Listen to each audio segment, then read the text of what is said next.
Brought to you by V-Guard. રાજ્યમાં ત્રીજા તબક્કાનું મતદાન શાંતિપૂર્ણ રીતે સંપન્ન થયું, જે બાદ બનાસકાંઠાના કોંગ્રેસના ઉમેદવાર જ્ઞાનીબેન ઠાકોર અંબાજીની મુલાકાતે પહોંચ્યા હતા, જ્યાં મા અંબાના દર્શન કરી ધન્યતા અનુભવી હતી.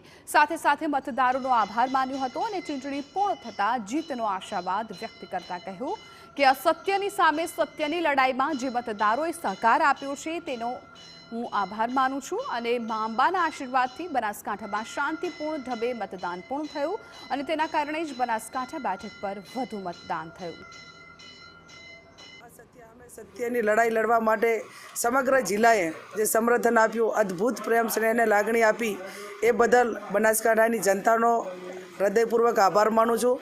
મા જગદંબાના સાનિધ્યમાં દર્શન કરીને એ જ પ્રાર્થના કરી કે મા જગદંબા જિલ્લામાં સુખમય, શાંતિમય અને એક લોકશાહી ઢબે આ ચૂંટણી સંપન્ન થઈ અને વિના વિઘ્ને આ ચૂંટણી પાર પડી. એ બદલ મા જગદંબાના આશીર્વાદ આખા જિલ્લાના તમામ લોકો ઉપર રહ્યા છે અને આ બનાસકાંઠાના જિલ્લાના મતદારોએ કરી બતાવ્યું કે લોકશાહી આજે પણ. Brought to you by V-Guard.